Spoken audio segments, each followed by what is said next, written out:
Postgame Show. Sherrod Blakely at the Garden, John Zannis, and we've got the other knuckleheads joining us from the Garden in a little bit. Bobby and Josue. Bobby might be hopping in and out doing some postgame press conferences. It's going to be a short Sunday show because this was an exhibition game against the Wizards, and it's fine. It's good. This was a get-right game for the Celtics, Starters played. You had a couple shaky post-Rob outings with Miami loss and then a less-than-perfect game against Indiana, and you're playing a team here without two of its better scorers, but a team that did beat the Mavericks by 30 points their last time out. So the Celtics drilled them, 40-plus point win. So definitely stuff to feel good about here. Yeah, and that's really all you wanted to do if you're the Celtics. Come in here, get the win. Nobody gets hurt. Move on. That's all. And that's what happened. And, again, these are really hard to gauge sort of victories, because you're going to win this game. And the Celtics, defensively, I don't think we're that crisp to start out the game. They gave up, 50+% shooting to the Wizards in that first half.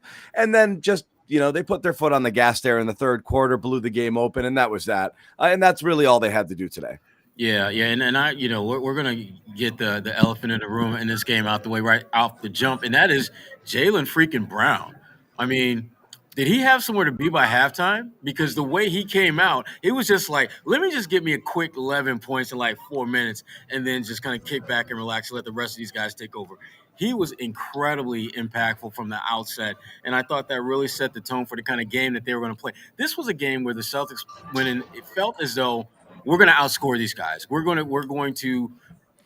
just going to have one of those nights where we're just knocking down all the shots, because I think they're starting to sense that defensively they're not going to be where they were with Rob. So you're going to have to really sharpen your offensive game a little bit in order to make sure that your defense is going to take a slight step back, but your offense needs to be significantly better if you're going to keep on winning, keep on rolling over teams. Yeah, and so I think you're right there, and they talked about it last game for sure. And I know Marcus had some comments, that they are still playing like a team that has Rob there as a safety net, or at least they did for a couple of games, and they have to unlearn that, but then they get to hopefully learn it again. Because, Rob, who talked the other day, was great to see the guy smiling, goofy, fun. He seemed happy as hell. Anyone who hasn't watched it, go to CLNS Media, watch the full press conference. It's just going to make you feel good, okay? Yeah. And obviously you can catch all our press conferences there all the time. But he was just in a good mood, and he was great, and, just positive vibes, and he'll be back. And people asking questions, are you going to be the same guy? He's like, shit, yeah, that was me.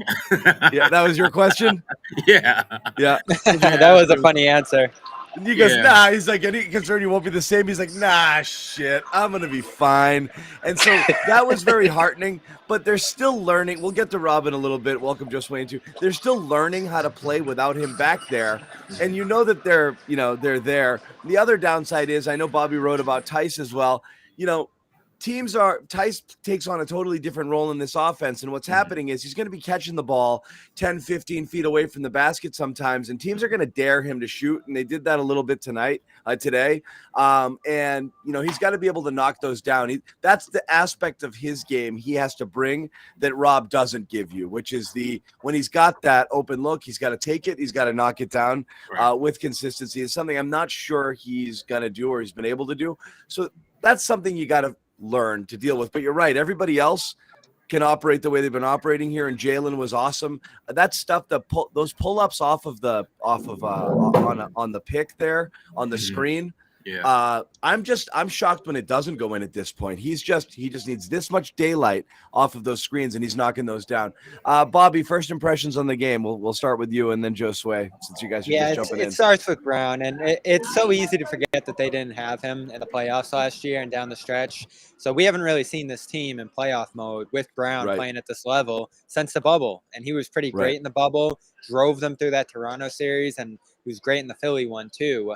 This is a guy I think who's starting to really get comfortable with a high volume of shots, a big role in the offense. And to your point, John, about the work he did on the dribble here, I feel like we haven't seen him be this amazing on the ball in a long time. Not at all. I love that. A lot of his success lately has been as a finisher. ton of initiating in this one and good passing too. Like we haven't seen that from him in a couple months now, as other guys have sort of stepped into that role. He's just starting to get comfortable, and I think he knows his role. Tatum knows his role. They're both scoring 25 pretty much, it feels like, showing up. And that, more than anything, I think makes you encouraged that against the Chicago, against the Toronto, against those type of teams, that it looks like they're going to be lined up here with – you're the odds-on favorite against those groups just because of those two and what this offense is able to do right now. There's still big defensive questions, as you guys said. Still looks like a sloppy effort on that end of the ball, and I don't really even think they have an identity right now on that end. But they can get there. They have a little bit of time. They have a little bit of room for error in the first-round series, I would think. But time is thin on that end. Left the comment up here. I do think that, like, the Harden stuff there, not quite, but he is setting people up off of those screens and those step backs with those threes in a way that's been super impressive right now. So he adds that to his catch and shoot sort of pull up, game that he's got, the catch and shoot game on the three as well, when the ball swings to him. And that's just that's just really, really hard to contend with, especially considering he's the guy on this team that goes downhill the most. So you always have to have that in the back of your mind. And when he's doing this, like he was doing it today, it's just, again, we go back to shades of early last year. Jaylen Brown looked like one of the most unstoppable players, not just on the team, but in the NBA. You know what else too, John? I like the turnaround fadeaway. I think that's been a part of his offense that's sort of like he's sharpened that a lot. Like I remember it was like feeling like most of the time you weren't quite sure if it was going to go in, but now I mean he's almost automatic with that. And he's kind of come out with these first quarter, offensive outbursts that I think, or you want to hope that it's going to be consistent, throughout. And, I joked around with Bobby. I'm like, man, this game is not going to be a close one in the fourth quarter, but if it was, I still think Jaylen gets 32. But you know what? In that third quarter, Bobby, I feel like if this game was close, he probably would have hit 40. Like he was that much in his bag. And I don't know if we talked about it a lot this year, but I don't know if that's just a matter of him just wanting to not take away too much from Tatum or just wanting to just, add to the flow of the offense instead of being the go-to guy in the fourth quarter. But he tends to do that. I just want to see what happens in these next 3 games on the road. I think this is great for the Celtics' defense to kind of regroup and, find themselves, so to speak. Kind of what Bobby was talking about as, they're trying to bridge the gap between now and when Robert Williams comes back. So that's something to keep an eye on throughout this 3-game stretch, throughout those on the road, see how they perform. But another thing I also wanted to point out is Tatum's overall game offensively. Man, he's really gone along. He's come a long way with this passing game. I feel like he knows when to set people up. He knows where particular players like the ball, those bounce passes, those nice looks. He's just seeing everything so clearly right now, it seems like, on offense. And I think it's been huge for the Celtics and obviously for Tatum, who's just sharpening that part of his game, just his overall passing ability right now. I don't disagree at all with the Tatum. I thought I lost you guys. What the heck, man? It's totally. I was checking on something. I was about to freak out and be like, "What?" It's not a final yet. I was looking at it. Celtics are going to be the 2 seed soon. We'll talk about that. It's about 30. It's about 30 seconds left in that Milwaukee game. No, it's not close. Dallas says that. It's just it's close to over. No. I mean, close to over, right? Close to official, right? Yeah. So they'll be the number 2. So I'm looking up right now. I want to spend some time on it because we've spent a lot of time debating this. But Celtics are about to ascend. Huh? No, the guy said too much Jaylen talk. That's funny. I know, way too much Jaylen talk. I don't know what we're doing. We are also struggling to find our identity right now. This is John after Rob. Losing Rob. It's been tough. I don't know what to do after Rob. I'm talking about Jaylen Brown having an awesome game. I'm. What the hell is going on? I mean, everything right now. Look, everything right now is big picture. It's not about the game. So again, we're not looking at. You're not looking at anything here. You're looking to make sure this is. The pageant is about to begin. You want to make sure there's no blemishes right now, it's almost your wedding day. You got to fit into that dress. Everything's got to be perfect. Okay. So you're looking for perfection right now. Okay. So you're going to be looking around at this team and see, okay, what do they need? Where do they need to improve? How are they going to stack up against things? Who's the best opponent? How do you want to play it? So the Tice thing and the post Rob stuff, I want to wait on Bobby here. Bobby wrote something where he's like, they'll be okay. There's moments here in this. I'm pretty nervous with Tyson, that starting lineup in the playoffs. I really have to tell you. And it's not that he's bad. I thought he did a very good job in his backup role. I think this is a big burden to put on him.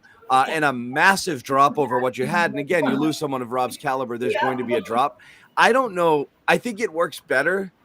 I mean, Ime said it before the game. It's going to be matchup dependent between who plays between him and Grant. And that's the right approach, I think, for sure. Right. You could even see Derek White theoretically, possibly slide in there again, depending on the matchup. Yeah. If and you just slide Tatum over to 4. If you 5. did play Brooklyn, you could probably get away with not having, not having a second big, and you could go smaller there because you're not really worried about them as much. But there's other teams where you have no choice.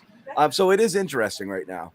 Well, the thing that I always come back to is when a backup replaces an injured player in the starting lineup, at some point you're going to be reminded as to why they're backup. At some point, there's something that's going to happen that you're going to be like, oh, that's right, he's filling in for X, Y, Z. But the point that you made earlier, John, about Tyson having those like short 10, 15-foot shots that are going to be there, Tatum, Brown, Al Horford, they have got to convince Tice to take those shots because I think his immediate impulse is just swing the ball. But the only way he's going to be able to really make an impact at that position is play to what his strengths are, and he can knock that shot down. It's not a question of ability; it's about whether he is going to take it or not, and he has to become confident and comfortable doing that. And that's only going to happen if the Tatums, the Browns, the Al Horfords of the world empower him to do that. Yeah. Well, I mean, it happened already. I mean, early in the game, maybe right out of the gate, I think the first 2 shots were Tice, and they were wide open, and he missed them. And then a third time, a ball swung to him, and he had a wide open look, and he's like, I can't shoot another and miss 3 to start the game. So he swung it. So you have to just accept that that's a shot I have to take. But the reality is it's a results-driven business. It's a shot you have to make. So that's what's going to happen with him. And I mean, throughout the game, Porzingis was playing off him with no respect at all. So, I mean, he's going to have to knock those down. That's going to be a super important thing. I know, in previous iterations, previous stints here, when he was here with them before, he could stretch it out and he would shoot some threes. I thought kind of maybe became too reliant on it, but it was something you had to respect. Teams have to be able to respect that he's going to knock that down a little bit. What do you guys think with him defensively right now?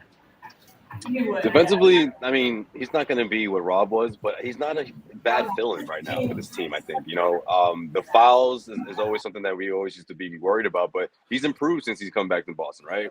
Or at least in the last couple of weeks. So I think that's a plus, if you're the Celtics. But, I mean, I think offensively, though, that's the part where opposing teams are going to try to expose him a bit. And that's just kind of what we saw, especially in this team that has Porzingis out there. He's like, I'm not going out there to guard this guy. Like, this isn't exactly, he's not one of those top tier 3-point shooting bigs. So that's exactly what other teams are going to do as well, especially in the postseason. So he's shown confidence before, but I just think out of the gate, first quarter, if that look is there, he's got to be much more comfortable and taking those shots and making them, quite frankly. Between him and Al Horford will also get those looks as well. But you feel more confident with Al taking them as opposed to Tice. But Tice has improved his game from that aspect, though, because I remember before he was constantly stepping into it and settling for the long 2. So he's come a long way from the days of doing that. But I think defensively, I'm more concerned about his offense in the starting lineup, as opposed to his defense. I think he's able to adapt naturally in the front court when he's playing defense, alongside Al Horford and alongside Tatum. He's comfortable. He's much more comfortable on that end. Yeah, again, we're talking about survival here. We're not talking about perfection. Right. You're talking about survival. This is one round. Is it enough to survive that round? That's all you're talking. Because again, you're starting to feel good just listening to Rob that other day. You're starting to feel good about a return. And I mean, you're not going to know it until you see it, but just to listen to him, and again, how's he going to know? You're confident. I mean, and again, to talk about Rob, he said he was in so much pain, he was afraid to tell somebody about it, and he was like, oh man, I screwed something up bad. And he said the day after his surgery, he'd already felt better and he started his rehab and he feels good.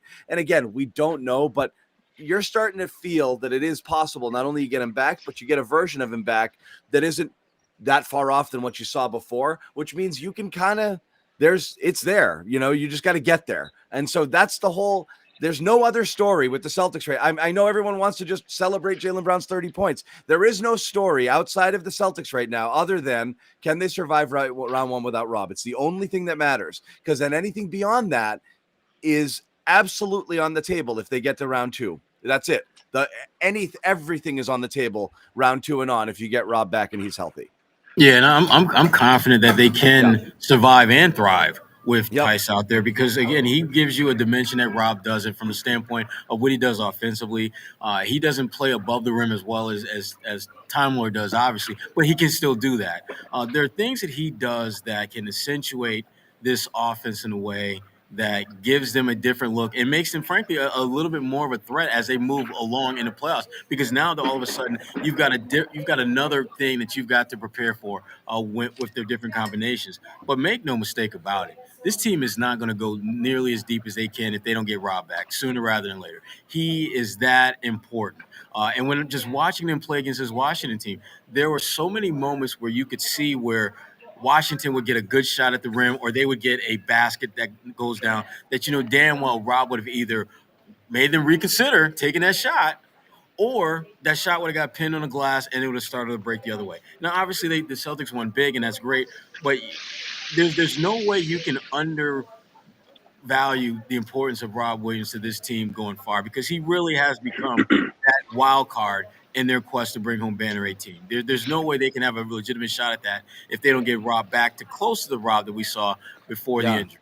What if they play the Nets? I'm agreeing with this comment. I'm more concerned with the defense than the offense, honestly, because there are games where Rob, yes, the gravity is there, Josue, and sometimes you've always got that safety valve option with the lob. It's the defense right now. They're giving up 50% shooting to mediocre teams right now because that deterrent isn't there, and they get used to it. Think about it. All you have to do, if you just switch and make it hard and keep people out and make it so that they just can't get to where they want to go by just driving them bananas on the perimeter, running around and chasing them, which is what they're very good at doing, and then they get to they get anywhere near the lane, the human eraser is there, you get, it's not a crutch that he makes up. I think some people are talking about Rob making up for mistakes. I don't think he makes up for mistakes. I think you planned for that. This is how this defense came together. They built it with this guy in mind, which was let him roam all over the place and just make plays because he's that freaking good at it. So I think that's the huge difference here is they were rubbing teams out with their defense. They'd frustrate those teams so bad that they would give up by the third quarter because it was just there was nothing to be had, and that dynamic changes a lot. So I think that's what worries me the most. The reason I mentioned the offense is I think that's how he can counteract it, is to be a little bit more active offensively, and to give you things out there that Rob may not give you in order to kind of like I said, counteract some of the things that obviously he can't give you. It's not his fault. There's really no human beings on the planet like Rob. So it's asking a lot. There's just not a lot of people who do that. That's a John quote if I ever heard one. Jesus. No, it seems at times when you watch them play, it's almost as if they're funneling guys to Rob. And I think about that more because I think about plays where Rob will come out of nowhere and block a shot, and he won't just block it. He'll block it into the hands of a teammate who then starts to break. Yeah. That happens way too damn often for it just to be happenstance. So they're and that's what the really, to me, almost the savant type defenders are able to do. They're doing shit like that they don't even think and realize they're doing. They're just doing it. And when you look back at it and you see all the things that come to place or come to make that happen, you're just like, damn, that was like genius. And when you don't have a guy like that around, for whether it's a game or two or 5 or 10 or whatever, you have to figure out a way to make up for that. And I think for Daniel Tice, he's not going to be the defender that Rob is. So if you can't be that guy, what can you do to help compensate for what you lack? And for me, I think it's his scoring. He's got to be the best version of himself, that he can be. I got Brad Stevens in my mind, though. Yeah. Oh, we lost Sherrod. Sherrod, you muted by accident. Yeah. There you go. But make sure that he's able to contribute at a higher level offensively, because that's, to me, what he can give that's unique and different from what Rob does. Hey, everyone, this comment here, raise your hand if you thought at the beginning of the season Rob looked slow and not in shape, and then all of a sudden became really, really good, and all of a sudden became athletic. Okay. Yeah. Okay. Thank you, Joey. Yes. In the beginning of the season, that's what he was. And then he became First really, couple really weeks. athletic. First few weeks, the entire Yeah. preseason, when we talked about it, he was really, really, really, He really, was really eating good last summer. gravity That's bound. for Yeah. sure. He ate well. Yeah. Sorry, guys. And then he didn't. And then when he changed, we talked about it. That's how this works. We react to the things we see, not the things we want to have happen. He was not the same guy. We've talked about this even with his return. If he returns and he's not that physical freak, that also will be an adjustment because the Celtics can't rely on him to do all of that stuff. That human eraser stuff and the lob threat did not exist the first month of the season. It took a little while for Rob to play himself into shape. And as soon as he did, and again, not entirely, but as soon as he did, he started doing Rob things. And then when they started playing him off the ball is where things obviously really unlocked there on that defense, which was great. And that, to me, that's really the key to what this team has done defensively is just that subtle but so necessary adjustment to make Rob essentially a free safety back there. Yep. Once they did that, everything changed. One simple adjustment was maybe the most important adjustment to this team, even being in the conversation of being one of the top tier teams in the NBA. No question about it. Right. It's the difference, right? Yeah. That's the defense. Yeah, it's the difference. Yeah. I mean, that's what made them the best defense in the NBA by a mile. Like, and it was Rob, essentially, right? That's the biggest reason why I don't necessarily love the Celtics' chances in the first round matchup against the Nets. Like, I don't think the Nets seeing that defense again, if that's the same one that we've seen the last couple of months with Rob in the middle, I love their chances against the Brooklyn Nets. But without him in there, I just think that intimidation against guys like Kyrie, who could obviously finish at the rim, and guys like Durant who get going, like that constant pressure, that constant switching. If you don't have that in there, that's probably a 7-game series. If we're being honest, do the Celtics win that? Maybe. I still like their chances, but I think not having Rob in there changes things, man. Josue, Brooklyn ain't going 7 games with nobody. They're not good enough. So that's they're the worst defensive teams in the NBA right now. If you really pay attention to them, I mean, everyone that plays against them has a gold-plated easy pass to the lane. There's no resistance at all that they're giving up, and so for them, they're going to need Durant and Kyrie to be at the top of their games every single game. And even when Kyrie put a double nickel piece on there and caught that L. When does Durant give you 55 points and lose? Does not happen. Yeah, their defense, and it's 86, not because 86 points between Kyrie and Durant, and they lose. They've got problems. They can't defend, and Steve Nash can't coach. I mean, I hate to be the elephant in the room. He can't get it.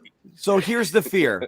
You're right. Been thinking that about Nash, though. No, right. But you're right on all of it. They get all of that from those two guys. They have no bench depth. They're not getting help from any other players on that team. Simmons is nowhere near playing, and Nash right now looks totally friggin' Simmons lost. Is not even. Yeah. Simmons isn't even in the conversation. But the fear is. The Celtics or a team gets nervous, gets into the playoffs, starts to play a little tighter on offense, relies on ISOs, threes aren't falling, blah, blah, blah. And you can't exploit that crap defense that the Nets play.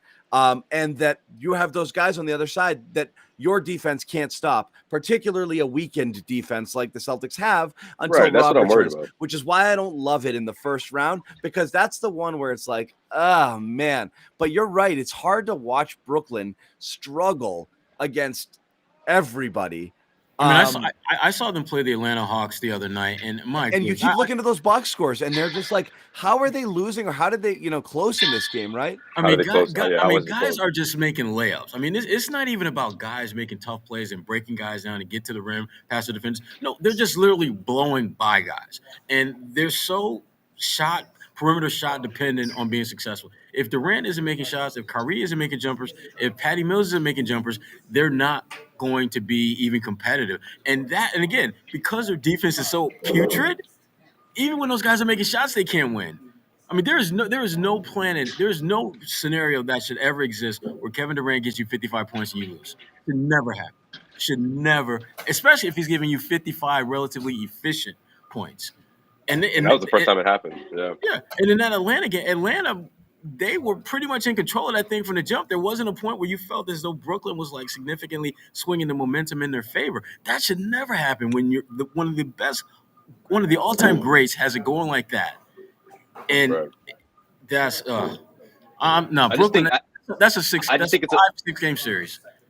Definitely. You think so? I just think this is an emotional series, though. You know, between Kyrie and Durant, and just wanting to prove everybody wrong against Boston. Look, I still like the Celtics' chances. I would still predict the Celtics to come out of that series victorious. But it could go the distance. It could. I mean, I just this Celtics defense right now is giving up way too many points, and I just don't feel all that comfortable or over the top confident, rather, that up against those guys in the best of 7 series. Man, if one of those guys get hot, if he's dropping 55 points in a playoff game, it's going to be tough. I mean, look, if the Celtics were to lose against the Brooklyn Nets in the first round matchup without Rob, then they don't deserve to go as far in the playoffs, right? They don't deserve to reach but they do, though. That's the thing. I think it's bad luck. I think they absolutely do, fully healthy, deserve a lot. But this is what happens in the playoffs. Fully healthy. It happens all over the place. You lose a guy for a couple of games, and that's it. And you go from making it to the finals or not if it didn't happen. So again, they are a mortal team without Rob. They were borderline unbeatable with him. They may find something in those last 3 games with this unit right now that gets them back to it, and your confidence is sky high. But they are definitely closer to the pack without Rob than they were with him, which was they were a level above. They were clearly a level up on any team they would play in the first round, including Brooklyn. Not even close. This is how I look at it. A couple things. First of all, Brooklyn, I do think will be personal for them. For the Celtics, it's going to be transactional. This is just another team that we have to deal with to get to where we want to get to. It's not personal. We don't want to crush you, Kyrie, but we're going to have to get to the next round.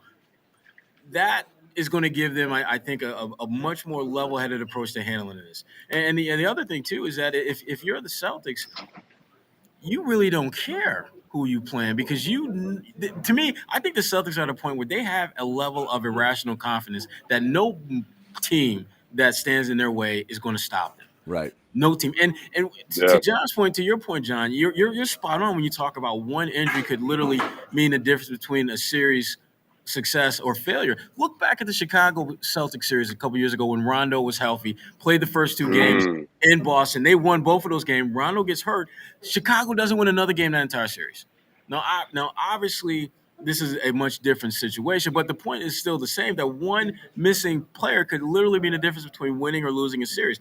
I don't think that's the case here. I think that the Celtics still have more than enough talent to beat Brooklyn or whoever they face in the first round. And if we're being honest and real about it, Brooklyn may not even get out. They may not even get to the playoffs. Yeah, they may not. But again, because I'm gonna tell you, if they got to play, if they got to play Charlotte in that play-in game, that 9-10 game, I am taking Charlotte without hesitation, especially now that Gordon's back. So that's the whole thing. Is I would within the kind of range of possibilities, I would be equally unsurprised if Brooklyn doesn't make it out of a 9-10 game as I would if they upended the Heat in round 1. Like, that's what I mean. Their range of possibilities is ridiculous because you have 2 of the best players on the planet with rings who can really light it up in the postseason against people who may not have the same level of postseason success and comfort right now.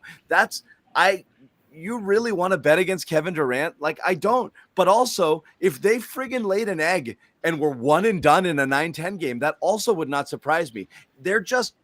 Everyone is confusing likelihood with just kind of overall scariness. They are scary because of that. And it's always going to worry you because of those guys on the other side. Players win games, like the best players. You're always the team with the stars, tends to advance. Not always, but I mean, that's something you just can't get away from. Having Durant and Kyrie on that other side is always going to, even if it's not justified. I think that's the concern there is I don't want to face Kevin Durant. I really don't. I'd rather face anybody else. Yeah. You're still saying this after last night? I am, Bobby, because I just don't think that matters. I mean, it matters. They went up against a Hawks team that's just been dead all season, and you just saw Atlanta. The Hawks, first of all, have been playing really, really well for the last 10 or 15 games. They're far from dead. They're playing outstanding right now. I mean, they're the 10 seed in the conference. I know, but they're playing great. They had their dip, and the Hawks are clearly on their way up, so they're playing well. I don't think that that's a fair assessment. I guess. I mean, it's an offense that can light you up, so certainly. Yeah, and the Trae Young is playing like MVP basketball right now. You're getting a lot of, ridiculous performances out of people here elevating their teams, and that's what happens as you get closer, as you get into crunch time, as you get into that drive for the playoffs and into those the playoffs. Those teams that have those scary players, which by the way, the Celtics also have too. Switch. They flip that switch. So the Celtics have them too. You feel good about that, but the other teams have them. They're scary. There's nothing easy here, especially when nothing's going to be easy. When your all-world defense has been neutered a little bit. Yeah, I think not to throw shade at oh, sorry, they're taking down the banners right now. That really threw me off. Okay. Not to throw shade at Jalen, but I think Celtics have one of those guys. You talk about postseason performances. We can't flat out say Jalen is going to turn it up a notch, even though he's on pace to. He doesn't have that track record yet. But okay, I'm with you though. Celtics do have one guy, Tatum, and we saw what he did it last year. And look, I know it wasn't the most exciting series in the world, but I still give him credit for what he did in that Brooklyn Nets series, and of course what he did, the year before that in the bubble. He takes it up another notch. That's true. Tatum does, but just one. Celtics have one of those guys. Well, they might have two, but we'll see. They might have to. They might have to. No, and you just see, like, right now, teams playing the Nets, they're offensively, their eyes light up. I mean, you were just able to annihilate this team, and the record for Brooklyn now since Kyrie returned, even back to when he came back from not playing at all, isn't great. I mean, they have not integrated him well on that end. He's not playing good defense this year. Durant's a guy who's taken a step back on that end. And I know there's always the flip the switch thing, and like you talk about stars on that side, but when are you going to do it? I'm just waiting for them to enter that mode, take off. I thought there'd be opportunities here down the stretch of the season since Kyrie returned for them to rise out of the play-in tournament. Yeah. And then that last night officially set them up, not only in the upper tier, but in the tier of the play-in where if they lose one game against Atlanta or Charlotte, they're out.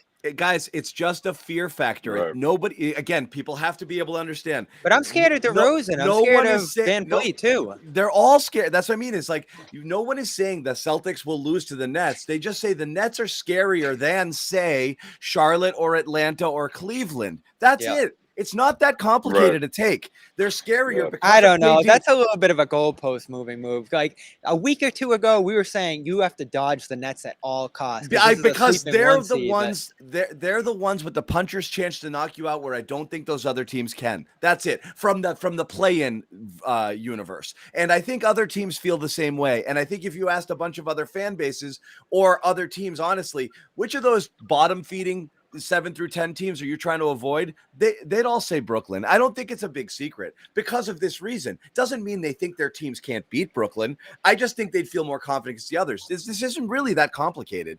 It's not now, but a week ago we were like, Vegas had Brooklyn as the favorite in the East, which I just thought was insane. And the other thing I want to talk about is you can't have a bunch of Celtics fans on Twitter and in this chat talking about how Robert Williams is the key to the defense and the defensive player of the year, and then also say, oh my God, you're thinking just because Rob is gone, the Celtics defense is shot. Pick a lane, guys. It's one or the other. He's either vitally important and the most impactful defensive player in the league, and therefore his loss greatly impacts your team, or he's not. You cannot diminish the loss of Robert Williams while also elevating him to defensive player of the year status. It's a massive loss. So there's concerns.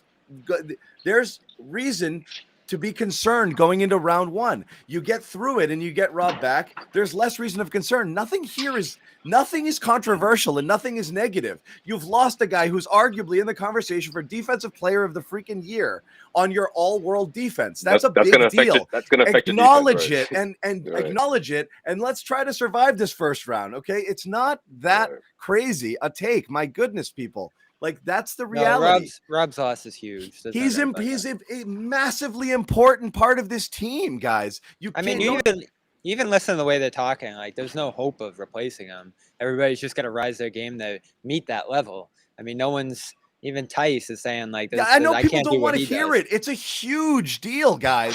I know you want to just like, oh, everything's going to be all right. It might, but it's a big, big deal. You have to survive. This first round is about survival, okay? So when we look at the teams, you're looking at which one is the most likely you can survive and get by. There's teams in here they might mop the floor with. I'm not entirely sure, but you're surveying the landscape, Bobby. Let's go through let's say they end up as the 2. in that 7-10 landscape, which team do you want to see and which team do you least want to see? Cleveland right now, obviously. Cleveland is the one you most want. Yeah, if they can stay in with their Yeah. 7 right now, they have a small lead over 8. If they can stay in that 7-8 matchup and win a freak game, if Mobley comes back or something, they're a little damaged to the point where you'd say you feel good about that matchup. And so who do you least want to see? Again, we're talking 7-10 only. It's close between Brooklyn and Atlanta right now. Right. So, I mean, why is this so crazy? Like, it's dangerous. Yeah. A little bit, but I mean, so this fans just want us to say, "Oh, don't be worried about the Nets. They're gonna be fine. They're gonna win every game." Yeah, I hope they beat the Nets. Right? I hope they. So get the if Nets let's say they line up, against the Nets, how are you 3 guys like? Let's say, boom, week from now it's Nets Celtics. What are you picking in that series based on what each of those teams have now? No Rob for the entire series.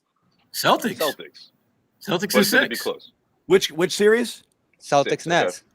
Celtics in 6. Again, I'm going to take the Celtics as a favorite over everybody in the first round. But what I'm trying to say is it's a freaking roller coaster. Get ready for white knuckle time. I think against anybody. I think Charlotte would be the one you still would not be concerned with. Okay. They don't really have a center presence. You're not really worried there at all. I think if Charlotte somehow squeaked through and that's the team you end up playing in the first round, that's probably the softest team available right now.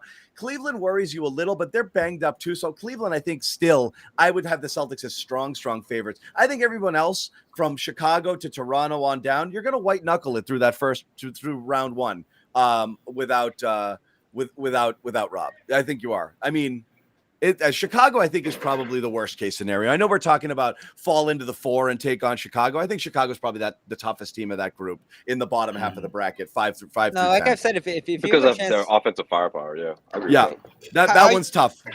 That's how tough. How you feeling about Sherrod? The whole playoff race.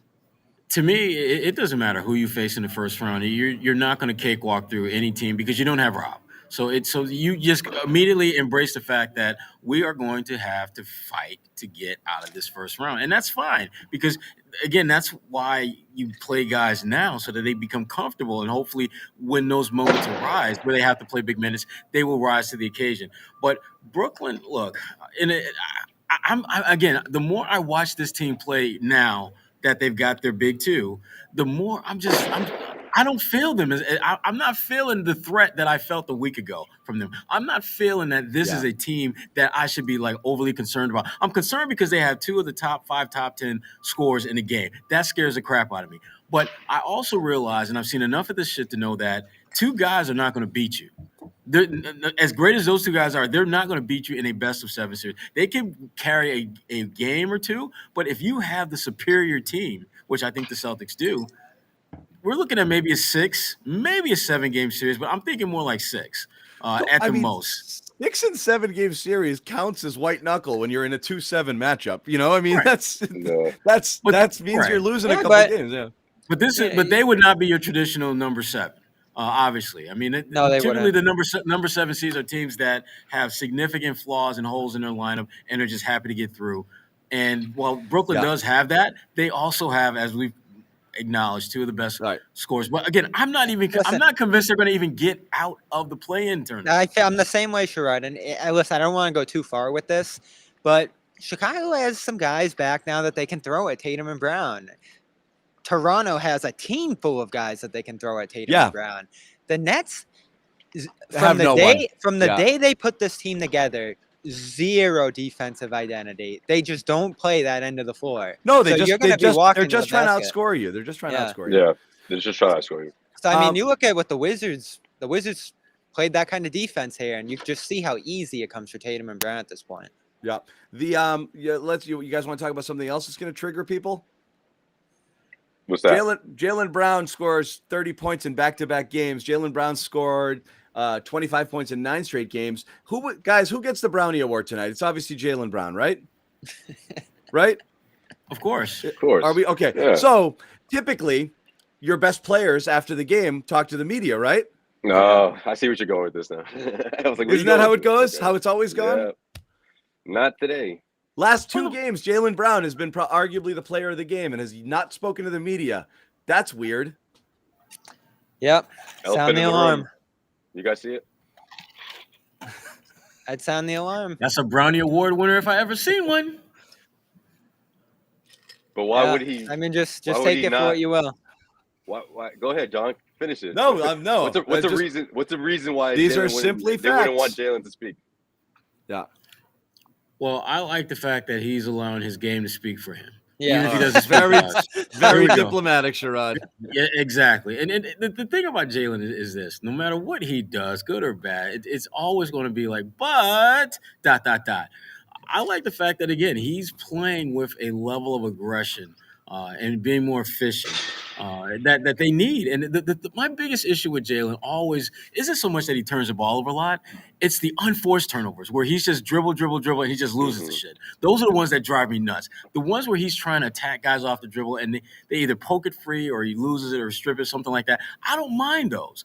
And we're starting to see more of those type of turnovers than just the loosey-goosey ones. And that's great because that's a sign of growth, which I think obviously him and a lot of these guys need to show as you get closer to the playoffs. Yeah, for sure, Sherrod. This is exactly what you want to see. Sherrod dodging the question like Jalen dodged the media today. Well done. This is what NBA... That's some politician vibes right there, Sherrod. Well done. Now let me go and kiss a few babies before we get off the call. You should throw one of these in there. Whatever, guys. Yeah. This is what NBA stars do. They have 50 points. They skip media and they say, my game talk for itself. That's what they do. Yeah. Boom. But look, this is what you want to see if you're a Celtics fan, right? This is what you want to see from Jalen because, it wasn't his fault, but he didn't have that taste of the playoffs last year. And I thought that was something that he's going to go into stride with this one, saying like, okay, now I'm here. I'm a featured player on this team in the postseason because last year he was a featured player and obviously he wasn't available. So this is great for him. I think he's in a good headspace right now because he's taking all that in and he's ready to prove everybody that look. Yeah, Jason Tatum's that guy. Yeah, he's an MVP candidate, but I'm about to light shit up too. Rob's out. I'm gonna take it up another notch. So we'll see. It's been incredible, and like Sherrod, those are facts, my dog. Those are facts. Facts, dog. That's right. He's been incredible, and like Sherrod talked about, like I feel like we haven't even seen the extent of what they're going to be able to do with him in the postseason. Like they were holding some stuff back. It feels like in terms of how him and Tatum play off each other. Sorry. Anyway, But go ahead. yeah, it's great to see him find his sweet spot in this offense because I feel like a month ago we were talking about whether he could thrive in a quick decision offense and one where he's got to play make a little bit and just do all the different things we wondered whether he'd be able to do consistently coming into this year. And he had a bunch of bumps in the road from injuries to turnover, explosions, and rough shooting to really open this year. I mean, he was almost Tatum level in terms of the shooting slump he was in for nearly half the season there. So big time stuff. If we're going to talk Toronto, the best solution is just to keep rising. I mean, it goes right hand in hand with the standings thing we talk about. If they rise to the best solution to what, Bobby? To the question of getting over the border, like the Celtics, all we have is them. He's not saying it either. All we have is them basically no commenting. But I've always said it. Available. Look, the evasiveness is ridiculous, but I've said it. I said it on Twitter. I said it on the show. I fully believe if Toronto is in play, everyone will do what they have to do if they haven't already. Listen, it's an issue. Yeah, that's what Al pretty much said, right? I believe it's a dead issue, and that's the thing. It's just comical at this point. The dodging, which is just funny, and it's fine.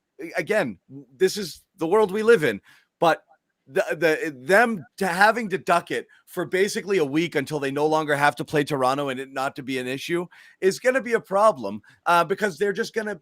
It's going to circle, for a little bit. They're within their rights I'm confident to do that. It's a non-issue because they're just going to. They've clearly indicated they're going to make sure whatever needs to get done before they have to go into Toronto. And again, keep in mind, the earliest they would play a game in Toronto, the earliest is the 20th or 21st. Okay. Which means you still have way more than 14 days necessary to be able to be clear if that's what you needed to be, if you happen to not have taken care of whatever you need to take care of now. So it's a non-issue, but they continue to make it one by dodging and not being part of it. And so they put it stays in the storylines, but I don't think it's a story. And they're within their right to do that. Like they're going to play. They're going to play. I don't think it's a concern. They're going to play. Everyone's going to play. they're within their right to sit and pray and say, hopefully this isn't even a question if they don't play Toronto round one. And the odds are it won't be. It's in the mix there, but there's a number of teams that they can play at this point. And the chat, I mean, who cares? If they get in a series and a player can't play road games, if it comes to that, you're going to sit here in a couple weeks and say, who cares? I don't think so. So it's a real question. It's a worthwhile thing to, but because they've answered it, in the sense of the answer clearly says we'll be fine, which means if I'm not now, I will be then. So just leave it at that. And so be it. That's good enough. I believe nobody on this team, if right now they're not able to play in Toronto, that's going to be the case if and when they actually do have to play in Toronto. No one's tanking the season for this, which again, to their credit, is what Kyrie Irving essentially did. And he did it all year long. I'm not going to do it. The Celtics aren't going to be in that position. It hasn't affected them to this point, and they're not going to allow the season to go down in flames because this could happen. However, whatever, you get deeper into the playoffs, you never know who a round 2 opponent could be and this and that. So, I mean, things are going to get interesting and get dicey here. Have a good one, man. You have a chance to grab the 1 seed here. Why not do it? Like I've been saying it now, you're right there. You have these tiebreakers. You play the Bulls and the Bucks this week. I'm not saying like ramp these guys up to 40 minutes and avoid rest if some guys need rest. I know Tatum's knees bugging him. Horford, there's always a rest question there. So I could see that Milwaukee game on Thursday being a rest situation. But if you can do it, say Milwaukee rests that game too, go out there and do it. Like the 1 seed's there for the taking. The 2 seeds certainly now they're in it. I think the higher you can go, especially if, let's say, the expectation is that they're going to win round 1, no matter who they play. You want home court over Milwaukee round 2. Sherrod, let me ask you. Ime said prior to the game he's looking to get Tatum a night off or just a night off of like a 15-minute game or something like that, where they don't have to stretch him out and play 30-plus minutes. And again, nice to have a blowout today because you can reduce those minutes. You got a nice little gap. And again, you've got those back-to-backs and then the final game in Memphis. Then a long-ass rest because of the play-in, which means you're going to have a 6-7 day layoff after your last game anyway. So there's really not a burnout factor. I do think, again, you're just trying to avoid calamity at this point. So in addition to rest and having fresh legs, you do want to, whatever. I think you're skipping one of those 2 back-to-backs between Chicago and Milwaukee. And so I don't think you're going for the 1 seed per se, because I just don't think it's in your best interest to play all of your players back-to-backs. But what do you want to see them do? You want to see them rise as far as they can, or just at this point, they pretty much have a first-round home court locked up. Do you want to see them? But if you get up to 2, then you've got 2 series at home, and that matters. I want to see a rested Jason Tatum before the playoffs. I want to see a team that, when their core is together, minus Rob, for obvious reasons, are in a rhythm, are in a flow. I thought in this Washington game, this new starting 5 with Tice, it worked well. I thought it worked really well. My concern is Tatum. My concern is that he's having some soreness now. My concern is that will linger. I need to do whatever I can to make sure that does not become a playoff problem. And so, to me, you're right. The back-to-back games, there's no way in hell he's playing in both of those games. If I were Ime, I would probably sit him for the Chicago game. And I say that only because you're more likely to see Chicago in the first round than you are to see Milwaukee. So Chicago, to me, is the game where you want them to see what your team can do without Tatum. You want to get it. To me, it becomes a little bit of gamesmanship. Preseason week 4, and you play the team in the regular season. You're not playing. You're not going to show them what you're about. Exactly. And that, to me, I would not play him against Chicago, and I would play him limited minutes against Milwaukee and against Memphis. Just depends on where we are in the standings. If we need a win to lock up the number 2 seed, then I'd play him. If we are pretty much locked into 2, 3, or whatever, then I'm either going to not play him at all, or I will play him extremely limited minutes. But he, to me, is the key at this point when you talk about lineup decisions and rotations and things of that nature. I'm definitely not playing him against Chicago. Depending on where we are, I play him against Milwaukee, but I may not play him his usual 30-plus minutes. And Memphis, it just depends on where we are record-wise. If we've got a shot at the number 2 seed, then, I'll probably play him. If we don't and we're locked into 3 or 4, then there's no point in me playing him. And especially if we're the number 4 seed and we're playing a Chicago team that, oh, by the way, I sat him against, so they don't they're not going to really know exactly how we're going to do what we do, because their last chance of seeing him was way the hell back when they played earlier. There has to be some gamesmanship at this point if you're Ime Udoka on how you utilize Tatum and not utilize him. What do you want to see, Josue? Yeah, go for it or rest. It's an important balance, but I'm going to lean towards rest. Just because, look, if you're realistically going into this postseason with the mindset of we can make a deep playoff run, we can go. You're not quite sure how it's going to pan out, right? You don't know if it's going to be how many days in between series and how many off days you're going to necessarily have, and things could happen really fast. So it's really important that they make sure that he gets his rest in, that he's able to not make anything worse or keep his name off of the injury report, so to speak, right? Because obviously he's your most important player. He's still killing it right now. He's still on this incredible tear, and you don't want to do anything that's gonna somewhere in the middle of round 2 of a best of 7 series that's gonna have him miss a game or two. So I'm gonna say rest. But obviously, keep your eye on the standings and make sure you pick the right games. Depending on what reflects off that standing and where you stand. Going up against the Milwaukee Bucks. Guys, Jalen is talking. Bobby, Jalen's talking right now. So, all right, if you want to jump in there and see, let's go get him. Let's go get him. Jalen Bobby is Manning. talking. Jalen, did you get both shots? I was gonna say no. I'm just kidding. Yeah. Hi, I'm Bobby. Did you boost? Yeah, did you get the boost? Did you boost, my man? A couple other things off of tonight's game or today's game I think we're talking about. Derek White last 3 or 4 games. I don't know the exact numbers, but the splits were something like through the first 17 games is 22% from 3. I think he's up to around 40 something over the last 5, which is certainly good. What's interesting about White is no matter, even when he's missing, it looks like an incredibly confident stroke. Yeah. And that's what's interesting with him is he's not afraid to shoot it. But the thing is, he's going to be the same way we talked about Tice, that ball's swinging to him and he's going to have to shoot. And those have to go down, again, it's the time for, let's wait for it and he'll be okay is over. He's got to hit him. And it's nice to see them go down a little bit because he was definitely in his head. And you assumed he would at least regress to the mean. I mean, he's not a knockdown shooter. He's a 34% career shooter, 31 for this year. You want to see him at least shooting around that 35%, which makes it viable. It was so bad for so long that you were worried if he entered the playoffs on such an ice cold streak, he'd be reluctant. And he can't be because they're going to need him. They are going to need him. And the one thing, and I talked to Derek about this when we were out west, he said the big thing for him has been that even though he knows he's struggling, I mean, it's obvious, but his teammates keep telling him to keep on shooting because it's just like, we need you to knock down shots. So we can't need you being hesitant, reluctant, unsure of whether or not you should shoot it. Let it fly, dude. Let it fly. And he's doing that. And he does. I mean, he's had double figures in 6 of the last 7 games. And if you get into the playoffs, to have a guy off your bench who you can pretty much take to the bank is going to get you 10 to 12 points, that's huge. Especially a guy who can get you 10 to 12 points, run your offense as a playmaker, good defender. All those things come into play when you're trying to move on to the next round.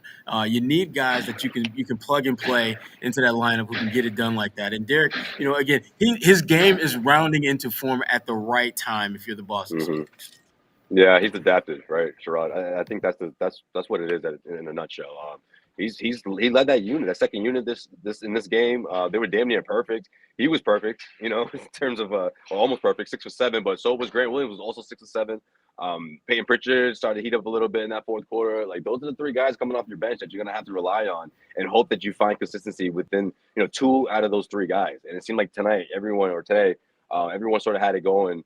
Even Pritchard started to get hot too. So that's exactly what the Celtics need right now. To have that sort of confidence from their second unit, and hopefully they can just build on that. And hopefully that's something that between now and the start of the postseason becomes like between those 3 guys, you're going to get a solid outing out of 2 of those, And I think Derek White has to be that guy. He has the experience. He has the way his game translates on both ends of the floor. I mean, he has a unique skill set if you think about it, and that's something that all the other guys in the second unit can't necessarily say. So he's really important for this playoff. Yeah, but that bench got you 67 points tonight. Obviously, a good chunk of that was in mop-up time. But the fact that they're making shots, 15 threes off the bench. Yeah. I mean, the look, fact that they're making shots even in garbage time is something you gotta love that. You gotta love that. You know, find someone who loves something as much as Pritchard loves fourth quarter no pressure threes. Not to say he hasn't knocked him down at other stage in the game, but that dude turns into 91-point YMCA Pritchard in the fourth quarter when he gets to lead that friggin' brigade. When he's out there with the Hauser Neesmith brigade. We got 9 minutes left. All right, let's go. He's like, let's go. I could go off. Oh man, but like all of those guys, and look, I know it's a joke, and people are daring us to talk about him. I'll talk about Neesmith. Fine. Like, yes, I don't care what the circumstance is. Seeing him knock down a couple of shots. Jalen update. Huh? Sorry, we have a Jalen update. It looked like he went the no comment route. Looks like he did, but like Al Horford, he said he will be ready, but he wouldn't flat out answer the I think we've got the right of it here. I think it's from another report. I think the reluctance to answer is for the reasons we discussed, but I also think it's not going to be an issue, so it's probably a non-issue at this point. So again, I don't think. Right. The controversy is really more the fact that they keep saying no comment as opposed to whether or not they'll play in Toronto. I think they're going to play in Toronto. Put 2 and 2 together, figure it out for yourselves. If they're not ready now, they will be before they get there.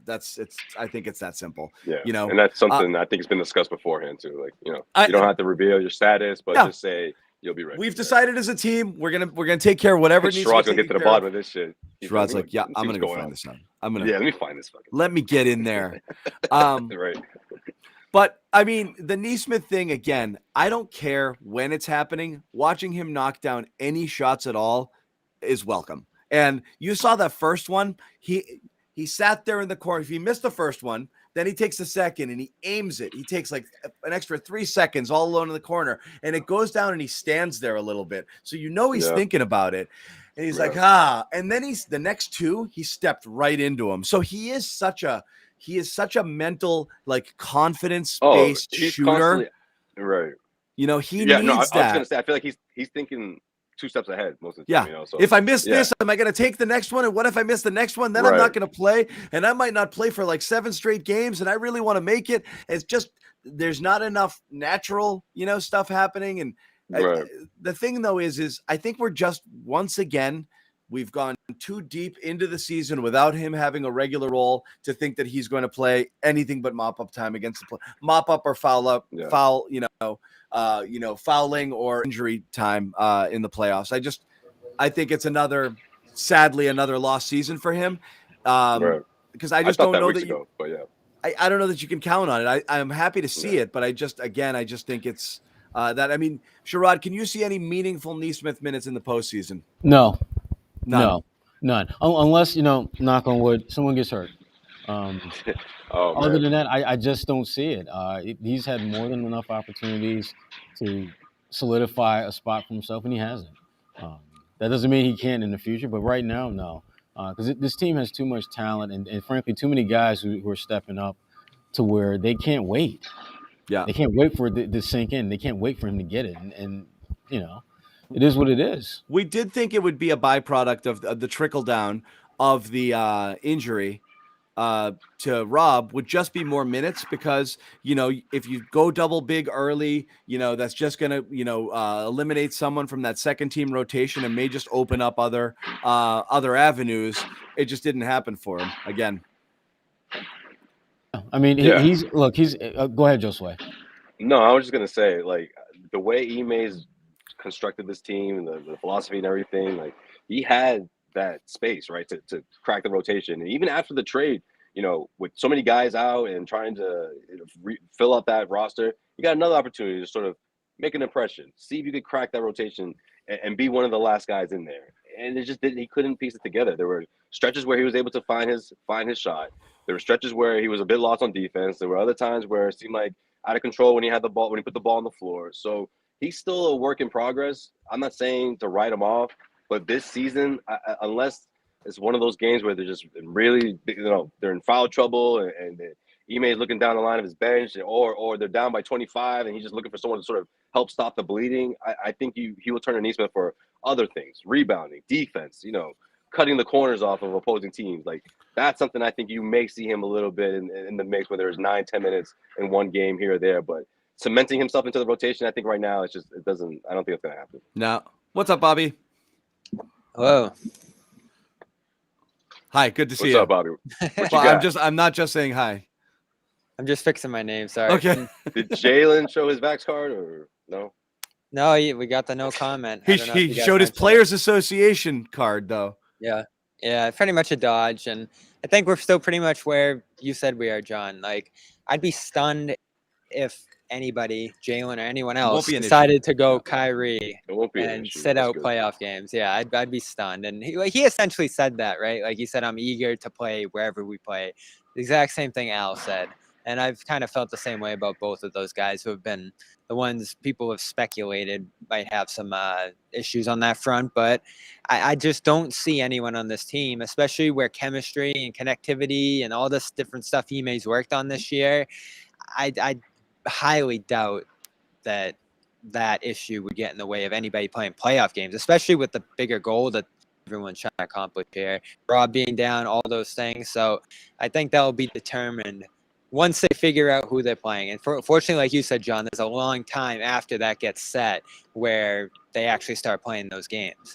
So we'll see. Yeah. We'll see where we are. Guys, anything else on this game? We talked a little bit about White. I wanted to sneak in Neesmith because I thought it was fine. 10 shots. Yeah. Yeah, good stuff from him. Yeah, I mean, we were asking Bobby whether he has a role. I'll ask you this one, and everyone will be like, oh, shut up. I hate this guy. But Romeo Langford, would he have had playoff minutes? And the answer is no, because he's missed 11 straight games with a freaking hamstring injury. Exactly, John. I'm glad you brought that up because this guy. I have been purposely saying absolutely nothing about Romeo because I'm looking at the injury report, and his name is on that damn thing as if he was still here in Boston. Yeah. As if like literally nothing. I still look it up because I'm like, come on. I was like, come on, man, get back on the court. I'm like, just get in there. I said this yesterday too, John. The pick they gave up now is 25th.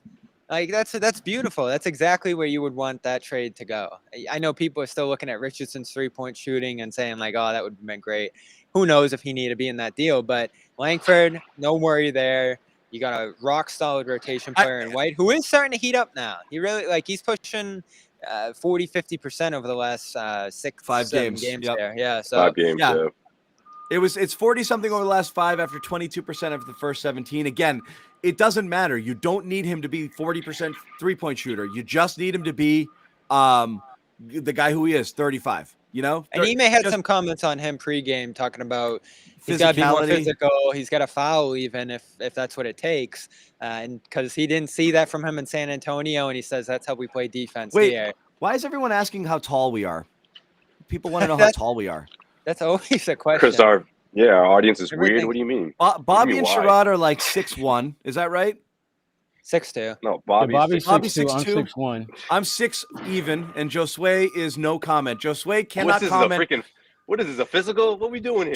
Josue cannot as the president of the Garden Reporters Association. Josue is not allowed to comment on anything medical. It's a personal question, and we don't answer personal medical questions about our height. We're here to talk about the NBA. Private. Right? We got a job to do here. All right. Damn it. Yeah. Private. Great. This is a private issue. I will be ready. One of these days we'll have a live broadcast. All right, you guys can come down and find out. It'll be a bar graph. It'll be Bobby, Sherrod, Josue, and Bobby, Sherrod, me. And Bobby's gonna pull up with his damn Tim's on because he likes to do that when he knows he's doing a report with me. Yes. He's no comment. Let me put my Tim's on. Just we're gonna do this one standing. Is that cool? I have worked with many reporters who've stood on boxes and sat on phone books. Okay, Never have I ever. Never have I ever. That's because we don't have any phone books anymore, Josue. Yeah. But that's another story. So what's a phone book? Oh yeah, that's where do you find a phone book now? Phone book. The yellow pages, the white pages. Where do you find those in? That would be yellowpages.com. Yeah. Do we have a Cornet dunk banner? The people are excited about that one. No, they were. God. They just want you to talk that about it. That would be you, Bobby. That would be you. Bobby, you weren't 6'2" when I met you, man. I swear you're still growing, but all right.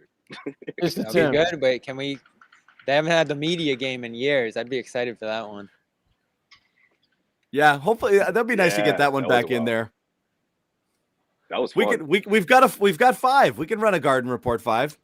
That would be something. Bobby, can you play at your height? Because I can play big if I have to, even though I was a guard. Yeah, for sure. I grew up playing center. You did? Oh, Yeah. So you were one of the tall kids early? Yeah, for sure. I was up there. Yeah. Josue runs point. We'll stick Jimmy in the corner. If he knocks down some shots, great. I feel good about this group. I really Jimmy's do. coming off the bench. Jimmy's not starting. Yeah, he's coming off the We'll bench. He's got to see. earn minutes on this team. Yeah. Come on. Facts, my dog. Jimmy's got to earn him.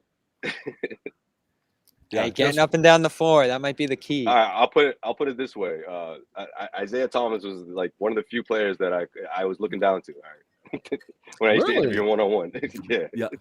Wow. Okay. In other words, he's not what he's listed as, or maybe he is. How tall is Jimmy? Who's taller, Jimmy or Josue?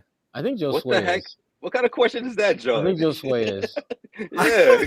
Is that too personal? I hope he is. No, I mean, like, it's not even I hope close. you Come are. on, man. Are you considerably taller? Thank you for thank you, Sherrod. Damn. I think you got him by at least a couple inches. At least a couple inches. You. Yeah. Yeah. I forgot. I forgot. I haven't seen the guy in person in like a year or so. All those little guys are like the same. They start running together after a while, height-wise. Guys, we got a playoff team, a potential championship, a team that could make a deep run, and this is what we're doing. All right, cool. This is what we're doing. Well, we're near the end. Once we hit the hour mark, it's friggin' I know. It's pickles and phone books at this point. So I'm just laughing because I feel like they didn't appreciate our 90s music talk from the last show. But no, they want to talk about this. That's because half the music was from like the 2010s. Josue can dribble. Anyone asking? Josue has game. Josue's got some shimmy. He's got some shake. He can dribble. Like a ball. Yeah, we used to play pickup. Whoa, if someone left the ball on the court, we'd play after before shooting our reports. We've been waiting for that. In fact, back in the day. Looks like we do have the court today, so we'll have video down there. All right, go play. No, yeah. We're sitting down, Bobby, on this one. So we got a little break. We got Wednesday, Thursday. Bobby's heading out, just so you guys know, for the Wednesday and Thursday game. Against Chicago and Milwaukee. Sherrod is heading out on Thursday. I'll be there for Milwaukee, and then I'll be finishing out in Memphis. Closing the road trip every game out in Memphis. So we are covered. The Garden Report is out there. Did want to mention a Full Court Press Bulletin. That's Sherrod's situation there. fullcourtpress.bulletin.com, where you can get Sherrod Blakely's written material. Sherrod, anything out there right now you want to talk about or anything coming up? Oh, yeah. I just posted something a couple hours ago just about this kid, Caleb Love, that's kind of turning heads in the NCAA tournament. Yep. The connection between him and Jason Tatum is pretty interesting. I actually had a chance to spend some time with Caleb Love before he committed to UNC because I was out in St. Louis working on a piece on Jason Tatum. And both of those guys have stepped their game up this year, and there's a common denominator, and it's not just Jason Tatum's dad, who was Caleb's coach. There's more to it than that. So check it out, fullcourtpress.bulletin.com. It's up there now. What a game last night. I love that UNC Check team. that out. Yeah. I love Caleb Love. Bobby Manning's Dome Theory podcast. Subscribe. You can catch it on YouTube as well. Sherrod Blakely with Causeway Street, and of course the Cedric Maxwell podcast. No, Josue Pavon, man. What I call you? You said Sherrod. Josue Pavon. Josue and Jose. Who said that? No one. It's just me. I either get Josue or Joe. It's never. Well, sometimes Josue. Sometimes. Yeah, Josue. People think it's a typo. Yeah. People sometimes think it's a typo. I know. It's annoying. What do you got? We got a special episode, guys. Just dropped. The YouTube, the video dropped yesterday, but anyways, Norm Nixon joins Max and I. Norm, two-time Lakers champ. If any of you guys are watching the Winning Time HBO, the Lakers show, his son actually plays him, and he's the bitter point guard, starting point guard, who's afraid that the hotshot rookie Magic Johnson's gonna take his spot. Who's we better? Had a really good time, man, talking to Norm, man. He was a really, really funny guy. You guys check it out. It's up now. Episodes already gone live. It's up, so subscribe to the audio, but you can also watch the video. Yes. CLNS Media's YouTube and subscribe over there. Quick question: right on the channel. Matter of fact, watch it right after this. Who's better, Norm Nixon's kid is Norm Nixon, or Ice Cube's kid is Ice Cube?